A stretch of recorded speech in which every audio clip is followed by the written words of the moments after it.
Nancy Wilson put out 3 albums. We just played one of her when Cannonball broke her. Yeah. When you broke her through Cannonball. Right. Played one of her records. Someday We'll Be Together. Nancy Wilson put out 3 albums. She saw and recognized and acknowledged Lee for his contribution. Sine qua non, could not do without contribution to her career. Lee and Nancy always kissed. You know, almost like in Europe, you kiss on the cheeks, you know, like a term of affection. But she would kiss Lee on the lips. Right. Lee felt like $1 million. I mean, this beauty queen, this star that you made her career. Lee was out with his 4th and final wife, with whom he had his final daughter, who sadly passed away. I'm very sorry. Nancy did not know that Lee was coming to the show. Lee got to the show, and the people at the venue didn't recognize Lee and hassled Lee. But Lee eventually got in, and it was in Cleveland, Ohio, at a white club. There were not black clubs back then like that. It was very, very hot inside the club, probably muggy too, I'd assume, from all the sweat in the bodies. The record label guy paid for Lee, Tom Gilardi. He was a white man, a promotional man at Capitol Records.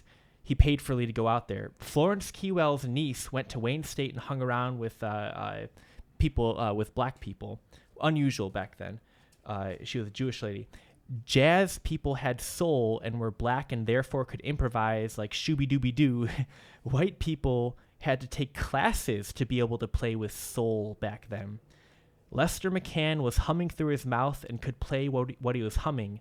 Les McCann was bad, the good sort of bad, like that. Slam Stewart, the bass player, was really talented too. So if you want to say anything to that, this is...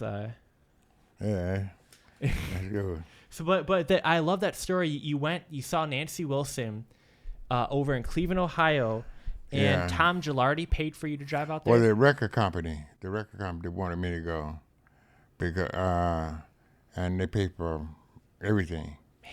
And so I was with, I had just started going with... Your 4th and final wife? Right, no, my 3rd wife. Your 3rd wife, okay. I just started dating her, and so I taken her, and I just meditated. I had a new car, and I was, I went there, and I had a Corvair, but it was new, convertible, but anyway, yeah, we went there, and Nancy came out. She's on stage. She didn't know I was there. She was on stage, and she came off from under the light, and she looked over. She was wiping her forehead or something, I think, but a handkerchief or something.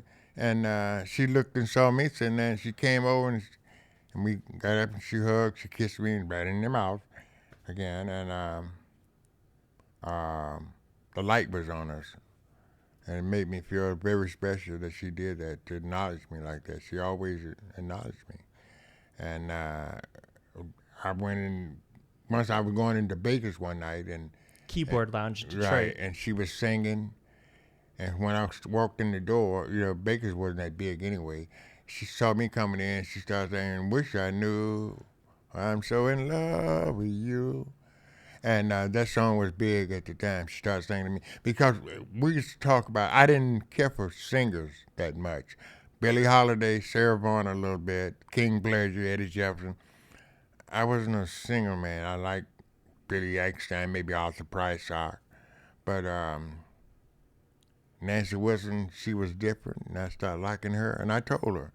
And she won me over, and I think she can sing. She can really... Because when she sings, she expresses herself like an actress. She still came out being an actress, too. And she was good. And she always acknowledged me. She called me. Once she wanted to use my car, she called. Once she called. You know why I made some excuse? She said, "You know why I'm always staying, da-da-da-da." She wanted me. So we was that way, A friend of mine that named Gordon Camp, he played with her. I was just moved downtown, and they was playing at the Hot Plaza. I think the Hot Plaza. And I didn't go. I had a dental problem at the time, you know.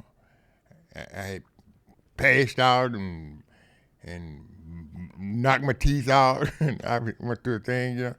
Anyway, I didn't want to go down, so she called. He told me, he said, "Do you remember I called you and she talked to you on the phone?" You know, he said, yeah. But anyway, I didn't get a chance to see her. But she passed away, and it really was sad about that. Man. Yeah. When I knew her, she didn't have any kids. She was married to a guy named Kenny. Can't think of the last name. Kenny. Anyway, when we got to Cleveland, he walked by, and I got his attention. He wouldn't let me in. And that embarrassed me. But somebody came up and noticed me or something, saw me in, because I was with the guy, because I supposed to have my tickets was up there for me. They wasn't there or something. They had it mixed up, that kind of thing. But we got in, see NASA, yeah. Mm-hmm. I don't know why Kenny Gamma, that's Kenny Gamma, Kenny. They divorced.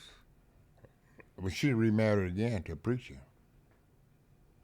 I think he's probably still living, I guess. I hadn't heard anything about it. But I never did see her kids. Let me see, I'm looking at her Wikipedia. It doesn't list her spouses. Yeah. I think he was the drummer. Oh, Kenny Dennis. Drummer. Right, he was a drummer. Dennis. A drummer, yeah. I think, and was a drummer? Philadelphia-born jazz drummer. Right. He played with Nancy Wilson, Sonny Stitt, Sonny Rollins, Johnny Griffin, Oscar Brown Jr., Charles Mingus, Billy Taylor, and Mal Waldron. He played with all those. You know, and I'd been listening and didn't know that was him. I didn't know it, because I'd never heard him play. I didn't know he played. I know he was a musician, but he wasn't doing anything. He never made a name for himself. Only thing I know, he was Nancy Wilson's husband. Man. Ex-husband. Yeah. Yeah, that was a joke, right? You were married as many times as Nancy Wilson, right? Because she got married a bunch of times, right? Or was it someone else? Dinah Washington. Dinah Washington, okay. Yeah, Dinah Washington. She got married to, last one she was married to was Night Train Lane. Yeah, what a name. He was a football player for Detroit Lions. He was bad, too. He's in the Hall of Fame, I think.